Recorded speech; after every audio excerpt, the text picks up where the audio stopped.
Hello, Mike Gigani, and this is Straight Talk. With me today are two guests. Chris Young, you're the chairman of the Journalists Association of Hong Kong. Jean-Pierre Cabestan, you're with the Baptist University. You're a political scientist. I'm going to talk about how this national security law will affect the media in Hong Kong. And I'll also talk about how it affects U.S.-China relations, because those are very important issues. Professor, is there a Cold War now between the U.S. and China, and is Hong Kong caught in the middle? I'm afraid yes. I'm afraid there is a Cold War between China and the U.S. because you've got that trade war which is going on, but also you've got growing strategic rivalry between the two big powers. And in addition to that, you've got an ideological rivalry or competition between China, which wants to promote its own one-party system, its own model of governance, and the U.S., which wants to promote democracy and liberal ideas. Is Hong Kong trapped in the middle of this? Yes, even more so with the new national security law, which is actually expanding to Hong Kong China's political thinking and model. And so it tends to pour oil on fire and intensify the Cold War between China and the U.S. and bringing it to Hong Kong, which is in kind of a crossfire between the two great powers. Chris Young, now, in addition to, as Jean-Pierre Cabestan said, that there is a Cold War, which I think a lot of people already agree with that, the national security law is wide. It covers a lot of areas. A lot of it is still very not very narrowly defined, very broadly defined. How is the media in Hong Kong taking this? Well, I think that's exactly the problem. And with such a broad and wide-ranging, say, law, we have and we'll see a chilling effect will be more obvious. Worsening the problem of self-censorship. Reporters, writers, editors start asking questions. Stories that they did, articles they wrote before will still be safe. And I think the fact that people start asking that question is a problem in itself. Are you saying people won't dare ask questions? Well, that they will have to rethink and we assess the kind of risks. For instance, we have already seen books written by some political figures suspended from lending in public libraries. We may see more books relating to politically sensitive topics, which could be quite right from the books. And then I think that will radiate into other areas like press reports, commentaries, other forms of publications. So, and not to mention the direct threat that under the law, and there are references to incitement and promotion of those secession, subversion, and terrorism. And how to define, say, what they call normal and proper reporting with what they see as not normal and improper reporting. There are concrete cases. Remember a RTHK program asking a WHO official about a question on Taiwan that was, say, labeled as a breach, a violation of the one country principle. That is a secession. So there's an element of secession there. So I don't think we are over worried. Okay. Now, Professor, now you heard what Chris Young said. He is worried about the impact on the media. You're a political scientist. Most people agree that the law is tough, okay? But there are people who say, you know, we waited, or Hong Kong waited 23 years to legislate its own Article 23 security legislation. It didn't do it. And so every country, which includes China, has a right to have national security laws, right? The US has it, Britain has it, European countries have it. So Why is there such this big fuss about China having it? Well, it's because there is no trust in the Chinese political system, because it's a very, authoritarian system, which is actually via the national security law exporting its own way of adjudicating justice, its own way of actually going against any kind of separation of power, going against... But that's the Chinese system. Yes. They say this is our system. So Yes, it's got nothing to do with you. Yes, but it has a lot to do with Hong Kong. It goes against the one country, two system formula, because it actually jeopardizes the independence of the judiciary. It gives a lot of power to the chief executive to appoint judges. It gives a lot of power to the central government agencies, public security, state security agencies, which are going to open offices here to oversight the implementation of the national security law. That's why people are worried about it. Why do you think the central government decided to have such a tough law? Is it part of the US-China rivalry? I think they're worried. I think they're in a way insecure about the future of their own political system, because they see Hong Kong as a base for subversion. So they want to prevent that in the future. Whether they're going to succeed, it's another story, because now officially the law targets two kinds of people actions. One is a pro-independence group, the other one are the protesters committing violence.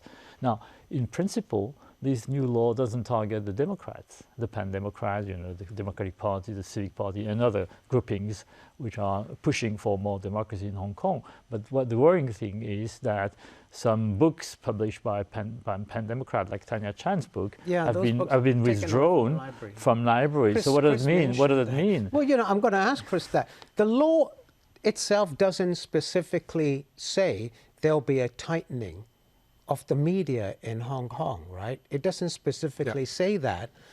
So why are you so worried? It doesn't, how does the media fall into subversion, secession, terrorism, and collusion with foreign governments? First, the provisions regarding the crimes under the law are so wide-ranging that they are pretty powerful and harsh tools, legal tools that could be used, say, to regulate, to ban, to punish reporters and media organizations from would, right? I mean, yes, but if they could use it, you never know when they're going to use it. So perhaps the immediate run is that, as I said, I receive a lot of calls from reporters asking me specific questions.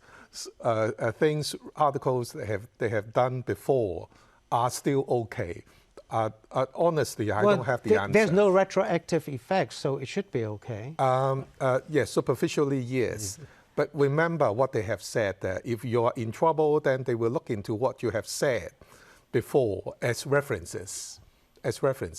So in a sense, that could be some form of retroactive effect. Is there still a future for the media in Hong Kong? Well, pretty bleak, I would say, because the other thing I would mention in the law is that in the law there are specific articles saying that the new national security bodies will supervise, regulate media and foreign media. And that will be the shape of things to come, that they are moving in the direction that there might be new, say, regulations. They mentioned about fake news. We've seen fake news law in other places. There have been calls here for legislating on fake news. I won't be surprised if those things will be on the agenda. You think they will legislate against fake news? Well, there have How do you define fake news? Yes, exactly. That's a problem.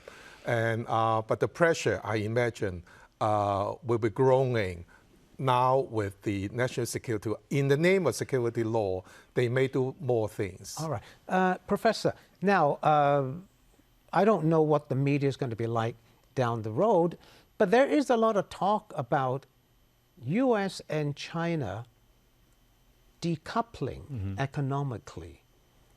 Is that even possible? Because these two are the biggest economic powers in the world. Their economies are very much intertwined. Yep. The short answer is no, but the longer answer is it depends in which sectors of activity. Do you see a partial decoupling? Yes, I see a partial decoupling in the high-tech sectors, in what we call dual technology, so with civilian but also military implications or applications. And there is a willingness on both sides, actually, to decouple. There's a willingness on the Chinese side as well? As well, because China is setting its own standards now, and is trying to impose those standards to parts of the world, to Africa, you know, where Huawei, for instance, is very active and prominent. How does that affect the world and global economy and a globalized world? Well, I think we're going to partially deglobalize or to bring back production lines closer to the consumers. We've seen that with COVID-19. You know, a number of European countries want to move their production lines, producing, for instance, masks or PPEs back to Europe or to other countries in order to diversify the lines of, you know, the source of imports and not to be too dependent upon China. And that's, I think, one of the results of the growing Cold War between China and the US, that countries want to be more secure. All right. Quick break. See you soon. Don't go away.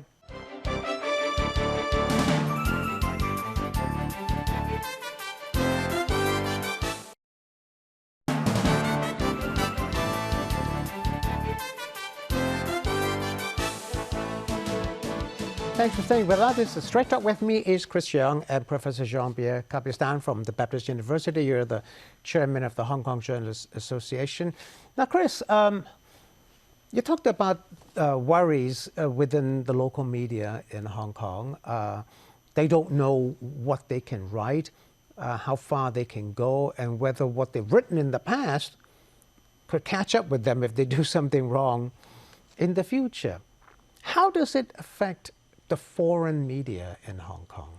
Well, foreign correspondents felt safer before, but I think after the Foreign Correspondents Club, Financial Times, Victor Mallet case, that they invited Chen Ho-tin, Hong Kong Nationalist Party, to speak at the luncheon, and then Victor Mallet was denied work visa and then denied entry. But that was just one case. One incident. It's just one case. And then early this year, mainland correspondents of 3 U.S. media had their reporters' permit revoked, and then they were expelled from China and then not allowed to work in China. But that was in retaliation because the U.S. had also expelled some mainland reporters. I think those cases reflect that they could become victims of, say, China-U.S., say, political, say, wrangling. Now, plus the national security law, which covers a lot of areas, their reports, well, here about China, about Hong Kong, could become more vulnerable. And from my contacts with foreign journalists, foreign correspondents here, they are quite worried, and we are assessing the situation. They have become even now more careful in, say, handling stories. That's exactly what I said earlier about self-censorship. But isn't the same thing happening in the U.S., where a lot of the mainland news organizations are being asked to register as foreign entities and so on? It's difficult for us to enter into their argument about the status, about the background of those media organizations. Can there be direct comparison between, say, China's CCTV with, say, New York Times, Washington Post? Are they the same? Are the decisions or restrictions made by the governments, respectively, fair? It's not for us to judge. But the point is, I think journalists just want to do their job, and don't want to get involved with this complex international politics. But now, with the law and the background of the law, that China is, as the other professor has said, making it more complex and sensitive and vulnerable. under the new law. Okay, Professor. Now, we talked about media freedom. Of course, there's another very important area of freedom, and that's academic freedom. You're a professor, and Baptist University was one of the universities where students were very active during last year's protests.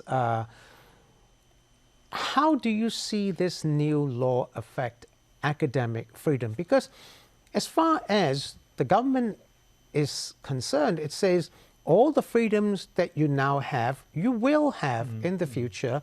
The law will only affect a very small minority of people. If you break the 4 areas of the law, then you'll be in trouble. Otherwise, nothing has changed. Well, first of all, I would say we are academics, we are not politicians. Sure. So we shouldn't be targeted by the law. At the same time, the law had a negative impact on a number of things. First of all, to hire new staff coming from overseas. People think twice before moving to Hong Kong if they leave. You mean they won't want to come to Hong Kong? They are more hesitant. You talk about students or professors? Teaching staff. Teaching staff, okay.